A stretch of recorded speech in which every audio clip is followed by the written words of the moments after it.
thing you need to know.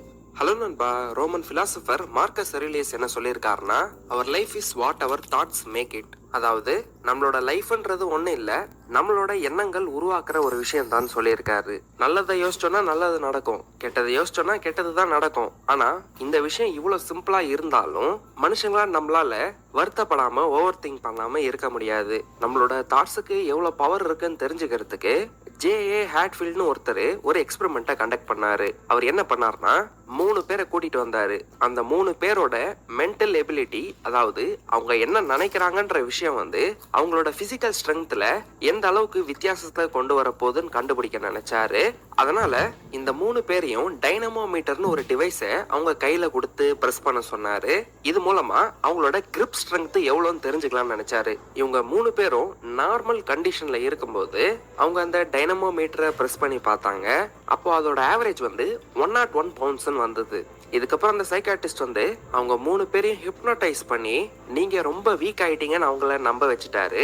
அவங்களே அவங்களோட மைண்ட்ல நம்மளும் வீக் ஆயிட்டோம்னு அக்செப்ட் பண்ணிக்கிட்டதுனால, அந்த மாதிரி எண்ணங்கள் அவங்க மைண்டுக்குள்ள வந்ததுனால, இப்போ அந்த டைனமோமீட்டர் அவங்க கையில கொடுத்து பிரஸ் பண்ணுங்கன்னு சொல்றப்ப 3 பேரோட ஆவரேஜ் வெறும் 29 பவுண்ட்ஸ் தான் வந்தது. அதாவது நார்மல் ஸ்ட்ரென்த்தோட கம்பேர் பண்ணி பாக்குறப்ப அதோட 1/3 கூட இந்த மனுஷங்க அவங்களோட மைண்ட்ல அவங்களே வீக்னு அக்செப்ட் பண்ணிக்கிறப்ப வரவே இல்லை. இதுல இன்னொரு ஃபன்னியான விஷயம் என்னன்னா, அந்த 3 பேர்ல ஒரு ஆள் ப்ரொஃபஷனல் ஃபைட்டர் வேற.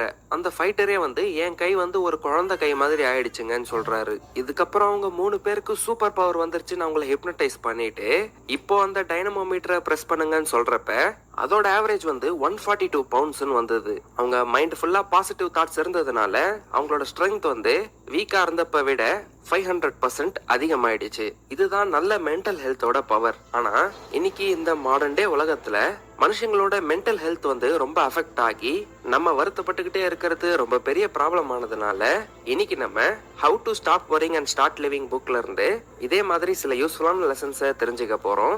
ஸோ வாங்க இப்போ இந்த புக்ல இருந்து இன்னும் சில யூஸ்ஃபுல்லான பாயிண்ட்ஸை பத்தி தெரிஞ்சுக்கலாம். Number 1, no one kicks a dead talk. 1929ல ஒரு ஈவெண்ட் நடந்தது. அந்த ஈவெண்ட்டை பார்க்கறதுக்கு அமெரிக்காவோட முடுக்கல இருந்து எல்லாருமே சிகாகோவுக்கு வந்திருந்தாங்க. ஏன்னா கரியரோட ஸ்டார்டிங்ல வெயிட்டர் வேலையும் மர வெட்டுற வேலையும் அப்புறம் ஒரு லாண்ட்ரியில சேல்ஸ்மேன் வேலை செஞ்சுட்டு இருந்த பையனை அமெரிக்கால one of the top most யூனிவர்சிட்டிஸோட பிரசிடென்டா மாத்திட்டாங்க. அதுவும் 36 வயசுல. அவரோட பேர் ராபர்ட் ஹட்ச்கின்ஸ். இதை பார்த்துட்டு வயசான ப்ரொஃபசர்ஸ்க்கெல்லாம் ரொம்ப கோவம் வந்துடுச்சு. இவரை போய் இவ்வளவு பெரிய காலேஜோட பிரசிடென்டா மாத்துறாங்களே, நம்ம இவ்வளவு காலம் ஒர்க் பண்ணிட்டு இருக்கோம், நம்மளெல்லாம் இந்த பொசிஷன்ல உட்கார வைக்கலன்னு அவரை கிரிட்டிசைஸ் பண்ணிக்கிட்டே இருந்தாங்க. அந்த பையனுக்குலாம் எக்ஸ்பீரியன்ஸே கிடையாது, அவனை ஏன் காலேஜ் பிரசிடென்ட் ஆகுறீங்கன்னு அப்படி இப்படின்னு பேசிக்கிட்டு இருந்தாங்க.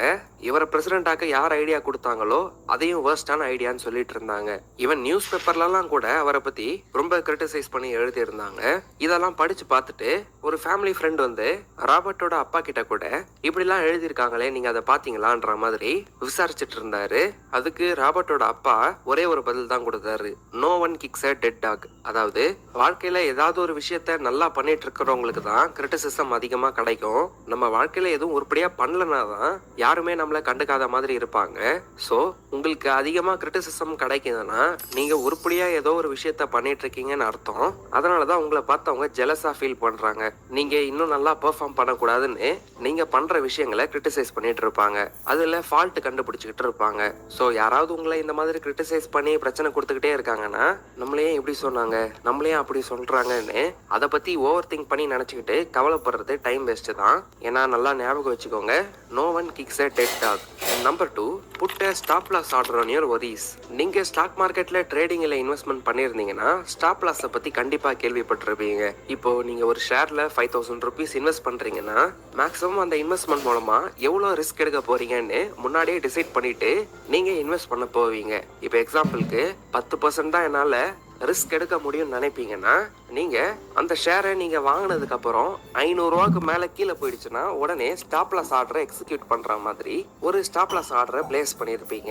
ஏன்னா நீங்க அதுக்கு மேல ரிஸ்க் எடுக்க விரும்பல, உங்க பணம் உங்க கையில திரும்ப வந்துடும். எப்படி இந்த ட்ரேடிங்ல ஸ்டாப் லாஸ் போடுறோமோ அதே மாதிரிதான் நம்ம ஓவர் திங்க் பண்ணி வருத்தப்படுற டைம்லயும் ஸ்டாப் லாஸ் போடுறது ரொம்ப முக்கியம்னு சொல்றாரு.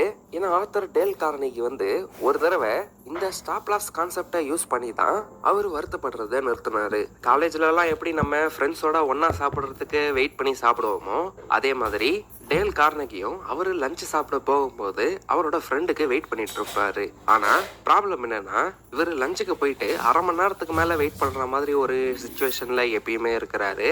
எத்தனை வாட்டி அவரோட ஃப்ரெண்டுக்கு கால் பண்ணாலும் அவரு ஹாஃப் அன் ஹவருக்கு மேல லேட்டா தான் வருவாரு. அதுக்கப்புறம் தான் ரெண்டு பேரும் சாப்பிட ஆரம்பிப்பாங்க. இந்த அரை மணி நேரத்துக்கும் அவரு சாப்பிடலாமா வேணாமா, வருவாரா வரமாட்டாரான்னு இப்படியே வருத்தப்பட்டுட்டு இருப்பாரு, ஓவர் திங்க் பண்ணிட்டு இருப்பாரு. போனை பண்ணாலும் போனை எடுக்க மாட்டானேன்னு நினைச்சிட்டு இருப்பாரு. ஸோ ஆத்தர் இதே விஷயத்த ரொம்ப நாள் ஃபாலோ பண்ணிட்டு இருந்ததுனால இந்த ஓவர் திங்கிங்கை ஸ்டாப் பண்ணோன்னே இந்த ஸ்டாப் லாஸ் டெக்னிக்கை யூஸ் பண்ணாரு. அவர் என்ன பண்ணாருன்னா, நேரா அவரோட ஃப்ரெண்டு கிட்ட போயிட்டு, எனக்கு லஞ்ச் முடிச்சுட்டு டெய்லியும் லேட்டா போக முடியல, எப்பயும் போல ஒன்னா சேர்ந்து சாப்பிட ட்ரை பண்ணுவோம், ஆனா நான் லஞ்சுக்கு போனதுக்கு அப்புறம் 10 நிமிஷம் தான் வெயிட் பண்ண முடியும், அதுக்கு மேல டைம் ஆயிடுச்சுன்னா நான் சாப்பிட ஆரம்பிச்சிருவேன், ஏன்னா எனக்கு லேட் ஆயிடுதுன்னு அவரோட ஃப்ரெண்டு கிட்ட இந்த 10 மினிட்ஸ் ஸ்டாப் லாஸ் ஆர்டர் போட்டதுனால 10 நிமிஷத்துக்கு அப்புறம் அவர் வெயிட் பண்ண வேண்டியதே இல்லை. இந்த சுச்சுவேஷன் அவரோட ஃப்ரெண்டு கிட்ட முன்னாடி எக்ஸ்பிளைன் பண்ணதுனால அவர் ஓவர் திங்கும் பண்ண தேவையில்லை. ஸோ எந்த விஷயம் உங்களை பாதர் பண்ணிக்கிட்டு இருந்தாலும் அதை நினைச்சு ஓவர் திங்க் பண்ணிட்டு இல்லாம 10 நிமிஷத்துக்கு மேல நான் வருத்தப்பட மாட்டேன்னு உங்களுக்குன்னு பர்சனலா ஒரு ஸ்டாப் லாஸ் ஆர்டரை போட்டுக்கோங்க.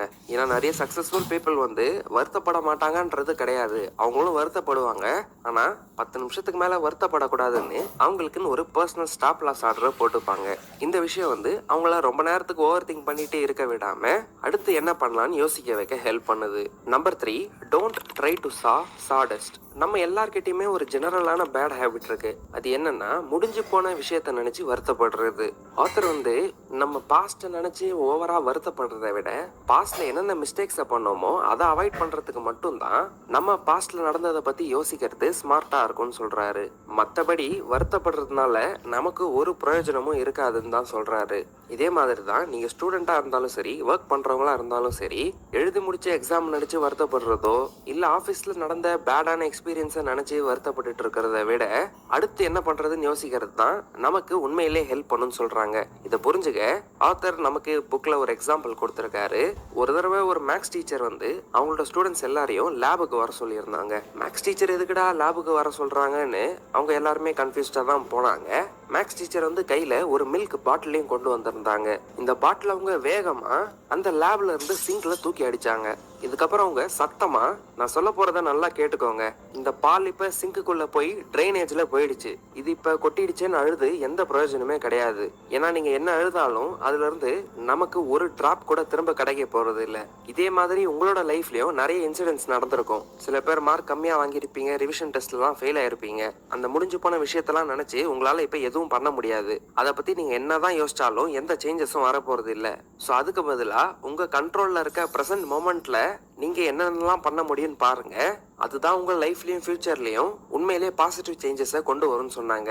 இதை கேட்ட உடனே நிறைய ஸ்டூடெண்ட்ஸ் வந்து ஓவர் திங்க் பண்ணிட்டே இல்லாம அவங்களோட கரண்ட் ரிசல்ட்ஸை நினைச்சு வருத்தப்படாம ஃபியூச்சர்ல வரப்போற இம்பார்ட்டன்டான ஃபைனல் எக்ஸாமை நல்ல ப்ரிப்பரேஷனோட ஃபேஸ் பண்ணி நல்ல ரிசல்ட்ஸை கெயின் பண்ணாங்க.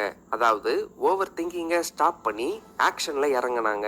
ஸோ இந்த பாயிண்டோட டைட்டில்ல சொல்ற மாதிரி ஆல்ரெடி மரத்தூளா இருக்க மரத்தை நம்ம ரம்பத்தால அறுக்க ட்ரை பண்ணக்கூடாது.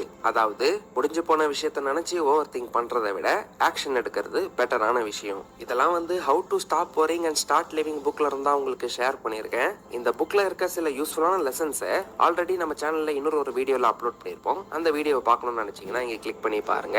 உங்களுக்கு இந்த வீடியோ பிடிச்சிருந்ததுன்னா லைக் பண்ணுங்க, கமெண்ட்